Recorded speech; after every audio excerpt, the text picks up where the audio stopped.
السلام علیکم ورحمۃ اللہ وبرکاتہ۔ بسم اللہ والحمد للہ والصلاة والسلام علی رسول اللہ وبعد، فاعوذ باللہ من الشیطان الرجیم، بسم اللہ الرحمن الرحیم۔ فاعلم انہ لا الہ الا اللہ واستغفر لذنبک وللمؤمنین والمؤمنات۔ اللہم ارنا الحق حقا وارزقنا اتباعہ وارنا الباطل باطلا وارزقنا اجتنابہ۔ اللهم علمنا ما ينفعنا وانفعنا بما علمتنا وارزقنا علما۔ رب اشرح لي صدري ويسر لي امري واحلل عقدة من لساني يفقهوا قولي۔ برادران اسلام، واجب الاحترام بزرگوں، دوستوں، عزیز ساتھیوں، لائق احترام ماؤں اور بہنوں، آج موجودہ حالات جو کچھ مسلمانوں پر پیش آ رہے ہیں اس کے بارے میں تفصیل کہنے کی ضرورت نہیں ہے، لیکن اصل ضرورت ہے کہ آج مسلمانوں کو کرنے کا اصل کام کیا ہے، اصل وجہ کیا ہے جس کی وجہ سے آج ہمارے اوپر مصائب و آلام ٹوٹ پڑے ہیں۔ تو یاد رکھیے، اللہ کے رسول صلی اللہ علیہ وسلم جب تشریف لے آئے تھے اس وقت پہلی وحی کے الفاظ اللہ تبارک و تعالی نے اقرا سے شروع کیا تھا کہ پڑھو، اور کیا پڑھنا چاہیے؟ فرمایا کہ بسم ربک الذی خلق خلق الانسان من علق، کہ اس رب کے نام کو پڑھو جس نے پیدا کیا ہے۔ اور اس رب کے نام کو کیسے پڑھنا ہے تو اللہ کے رسول صلی اللہ علیہ وسلم نے اپنی پوری زندگی گزار کے بتایا۔ تو آج سب سے اہم چیز جو مسلمانوں کے لیے ضرورت کی چیز ہے وہ علم کا حاصل کرنا ہے۔ علم ایک ایسی چیز ہے جس کے ذریعے سے رب العالمین امت کی طرف متوجہ ہوتا ہے، اور عالم وہ شخص ہے جس کے لیے کائنات نہیں بلکہ سمندر کی مچھلیاں بھی دعا کرتی ہیں۔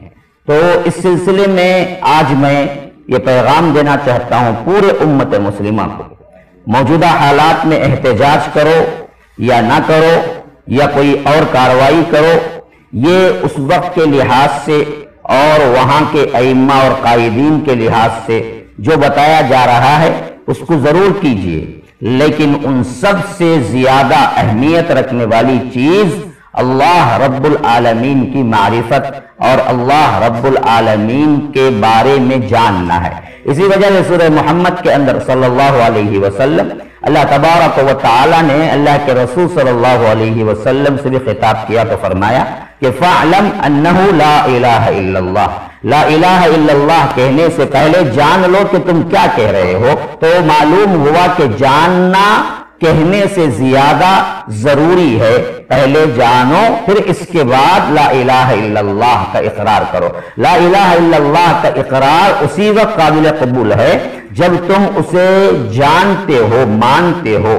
اسی واسطے اللہ کے رسول صلی اللہ علیہ وسلم کے زمانے میں مشرکین مکہ اللہ کو مانتے بھی تھے، اللہ کا لفظ استعمال بھی کرتے تھے، اللہم کہہ کے پکارتے بھی تھے، حتیٰ کہ ان لوگوں کا دعویٰ اتنا اونچا بھی تھا کہ فرمایا کہ قل من یرزقکم من السماء والارض امن یملک السمع والابصار ومن یخرج الحی من المیت ویخرج المیت من الحی ومن یدبر الامر فسیقولون اللہ۔ اے اللہ کے رسول صلی اللہ علیہ وسلم ذرا ان سے پوچھئے زمین اور آسمان سے انہیں رزق کون دیتا ہے؟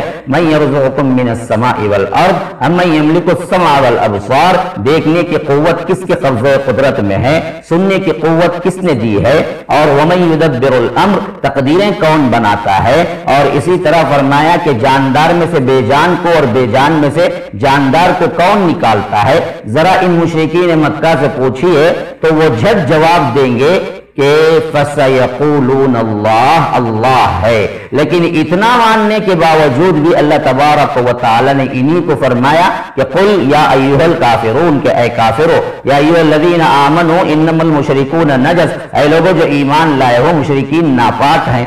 اور اسی طرح اللہ تبارک و تعالی نے فرمایا کہ وَمَا قَدَرَ اللَّهَ حَقَّ قَدْرِهِ، کہ لوگوں نے جیسے اللہ کی قدر کرنی چاہیے تھی ویسے نہیں قدر کی۔ تو معلوم ہوا کہ اللہ تبارک و تعالی کو خالق مان لینا، رب مان لینا، آقا مان لینا، پروردگار مان لینا، پرورش کرنے والا مان لینا، یہ دراصل مکمل علم نہیں ہے، بلکہ اللہ تبارک و تعالی کو اس حیثیت سے ماننا جس حیثیت سے اللہ کے رسول صلی اللہ علیہ وسلم نے بتایا، وہ سب سے اہم چیز ہے اللہ ایک کی عبادت کرنا۔ مان لینا نہیں ہے بلکہ اللہ ایک کی عبادت کرنا، یہ ہے علم اصل توحید کا، جس کے لیے اللہ تبارک و تعالی نے فرمایا کہ فَاعْلَمْ أَنَّهُ لَا إِلَهَ إِلَّا اللَّهُ، کہ اللہ کے رسول صلی اللہ علیہ وسلم جان لو، پھر اس کے بعد لا الہ الا اللہ کہو۔ تو امام بخاری نے اس آیت کو لے آئے تو باب باندھا کہ باب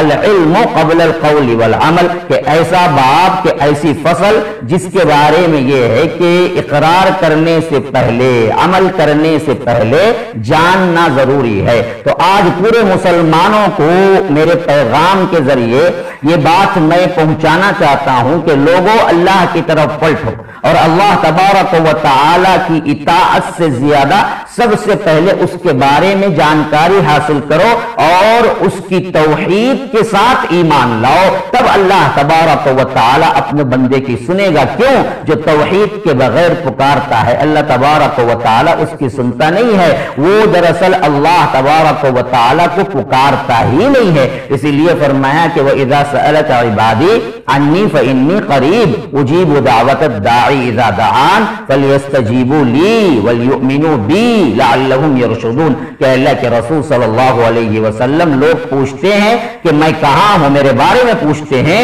تو فرما دیجئے میں بالکل قریب ہوں، اور پکارنے والا جب پکارتا ہے اس کی پکار کو سنتا بھی ہوں۔ لیکن تمہیں بھی چاہیے، کیا چاہیے؟ میری مانو، میری عبادت کرو، فَلْيَسْتَجِيبُوا لِي وَلْيُؤْمِنُوا بِي، مجھے پر ایمان رکھو، لَعَلَّهُمْ يَرْشُدُونَ، تاکہ تم ہدایت یافتہ ہو جاؤ۔ تو مسلمانوں، آج کی سب سے اہم ضرورت توحید کا علم حاصل کرنا ہے۔ تمام مسلمانوں کو یہ ضرورت ہے کہ اللہ کی وحدانیت کا علم حاصل کریں، اس پر چلیں، تو پھر دیکھیے حالات کیسے پلٹا کھاتے ہیں۔ السلام علیکم ورحمۃ اللہ وبرکاتہ۔ ایسے ہی اور ویڈیوز بنانے میں ہماری مدد کریں۔